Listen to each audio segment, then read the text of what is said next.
আচ্ছা, যারা বলো যে অনলাইন থেকে ফ্রি ফায়ার আইডি কিনতে গিয়ে আমি স্ক্যামের শিকার হয়েছি, এখন যদি আমি একটা কথা বলি, এই কথাটাকে বিশ্বাস করতে পারবা? কথাটা একটু শক্ত হবে বা কঠিন হবে। যেমন হচ্ছে, তোমরা যে আগে পরে যত টাকা স্ক্যামের শিকার হয়েছে ওটা সম্পূর্ণ দোষ তোমাদের। এখন অনেকে রাগারাগি হয়, অনেকে গালাগালি পর্যন্ত করবে আমাকে। ওয়েট, শোনো আগে কথা। এই কথাটা বলার আগে একটা কথা বলি। আচ্ছা, ভুল করলে যে ভুলের মাসুল খাইতে হয় এটা জানো? মানে ভুল করলে যে ভুলের মানে শাস্তিটা গ্রহণ করতে হয়, বা অপরাধ করলে অপরাধের শাস্তিটা গ্রহণ করতে হয়, এটা কি জানো তোমরা? হ্যাঁ, এতটুকু তো মানো, তাই না? তো আমি যেটা বলি একটু শোনো। এখন বলবা যে ভাই আমি কি ভুল করছি? আমি তো কোনো ভুল করি নাই, ছেলে টাকা চাইছে আমি টাকা দিয়ে দিছি, তো আমার আইডি দেন, এই ব্লক মেরে দিচ্ছে, হ্যান ত্যান ইত্যাদি ইত্যাদি। হ্যাঁ, ওয়েট, কথা শোনো তারপরে বলতেছি। এখানে তোমার দোষটা কি হবে আমি বলি। যেমন তুমি ভুল করছো, এখন বলবো আমি কি ভুল করছি ভাই? ভুলটা হচ্ছে যে তুমি তিনটা কাজ করো নাই, অথবা তিনটা কাজ উল্টা পাল্টা করছো। প্রথমত কাজ যেটা, তোমরা কখনোই সেলার সাথে আইডি কার্ড দেখো না। আচ্ছা, যারা যারা স্ক্যামে শিকার হচ্ছে তারা কখনো বলতে পারবা যে আমি আইডি কার্ড দেখা আইডি কিনছি? কখনোই বলতে পারবা না। অবশ্যই তুমি আইডি কার্ড না দেখা আইডি কিনছো, এই জন্য স্ক্যামে শিকার হয়েছো। প্রথমত একটা, ঠিক আছে? দ্বিতীয়ত কথা হইতাছে তোমরা সেলারদের সাথে বেয়াদবি করো, ঠিক আছে? এখন বলবো সব থেকে ভয়ঙ্কর এটা, ঠিক আছে? এখন বলবো ভাই সেলারদের সাথে আমরা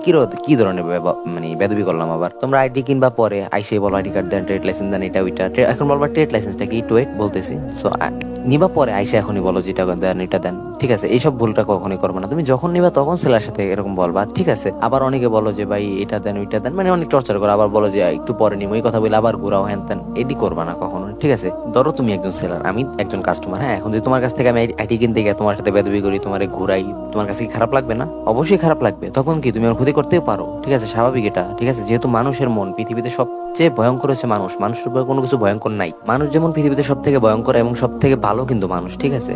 মানুষ সব থেকে খারাপ, আবার মানুষই সব থেকে ভালো, ঠিক আছে? সো সেলারদের সাথে অবশ্যই ভালো ব্যবহার করবা। আল্লাহ হাফেজ।